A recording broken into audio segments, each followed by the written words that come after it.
everyone, I'm Captain Logan, and welcome to the ultra-random and often less than sophisticated comic book vault. Today we're going to take a look at Mighty Morphin Power Rangers #1 from Hamilton Comics. This was published in 1994. You might be asking yourself, Captain Logan, why are you reviewing Power Rangers? The only answer I can give you is, I have it for some reason, and found it, and thought it might be amusing. So, today this is what we're going to review, and I'm sure that I am going to show you that I know far more about Power Rangers than I ought to, and than I generally let on. So, this comic book is pretty much a late first season Power Rangers episode, complete with the normal formula, and the supervillains acting like complete morons, and putties starting out for no good reason, and Bulk and Skull getting things drenched all over them, not once but twice.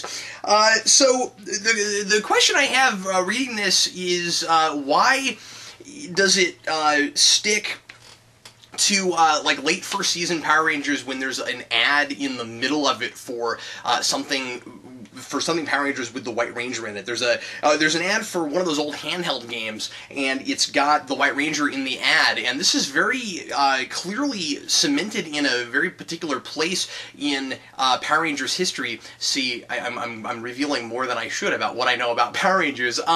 There's a mention of Tommy, of the Green Ranger, and at one point, I don't remember who, but one of the Rangers is like, boy, I sure wish that we had Tommy here, and the other one's like, well, I'm sure he could help if he could. There's no explanation whatsoever as to why he's not there. He doesn't even appear in or out of costume. He's just not around, and I don't know if this is supposed to be that time period where he ran out of the Green Ranger energy because it was inherently evil energy, and so then later he had to put on the white suit. Maybe it was during that period. That might explain it, because it could be that this was written before the White Ranger episode started, and they were advertising the White Ranger like crazy when it first came out, so that could be it. But anyway, so basically, like I said, it's pretty much just a first season Power Rangers episode, and it's, you know, I always talk about how comic books are really difficult to write because you have to get so much story into just 22 pages.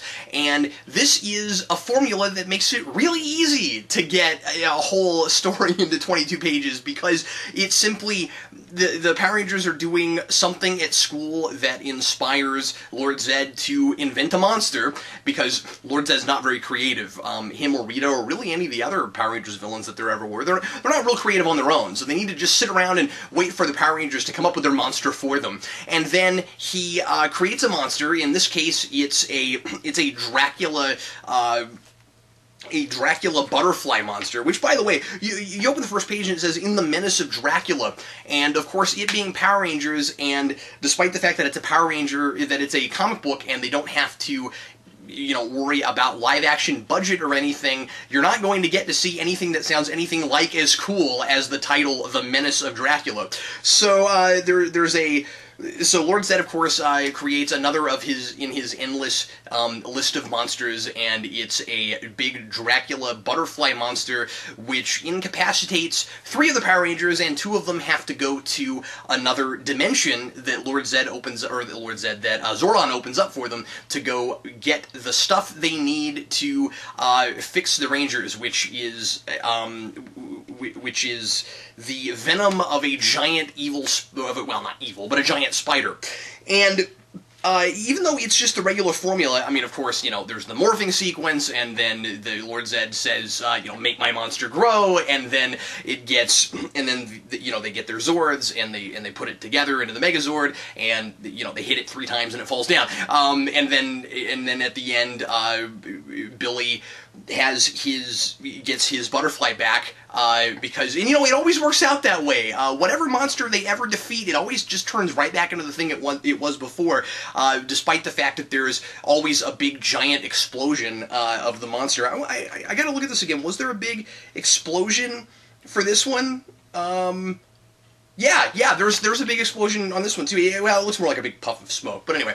And so then, you know, Billy gets his butterfly back, And then he, of course, wins the science fair with his butterfly project. The end. So I don't know. It's, you know, the kind of thing you always get with Power Rangers. What's kind of nice, I suppose, is that it does some things that you can't do in, you know, a live action episode. So it understands that it's a comic book and that it can do some things that you can't usually do. So, you know, it has a giant spider and you know, it's drawn so it looks like a giant spider, and Kimberly jumps on top of a putty's head, which you can't usually do. So, you know, things like that, I suppose, are kind of nice. The artwork is so-so. It's not real great. The characters don't look anything like the people on the TV show, and are kind of silly caricatures of themselves, really. And that's about it. One thing I found really kind of odd is that Lord Zed has Rita Repulsa's regular tagline, where you know, Rita Repulsa always used to say, "I've got such a headache," and they beat the monster, and then Lord Zed says, "I've got such a headache." I kind of wondered about that. Anyway, that's Power Rangers #1. It's kind of strange that there's no, as far as I can tell, mention of who drew or wrote this. Maybe those people are kind of okay with that. I don't know. Anyway, well, thanks as always for watching the Comic Book Vault. That's Power Rangers #1. And if there's anything strange or odd or really awesome that you ever want to send to the Comic Book Vault for me or Vince to review, you can always send us single issues, trades, anything you'd like to the Comic Book Vault. That's Geekvolution, P.O. Box 14183, Lenexa, Kansas 66285. Thanks as always for watching. I'm Captain Logan, and happy reading.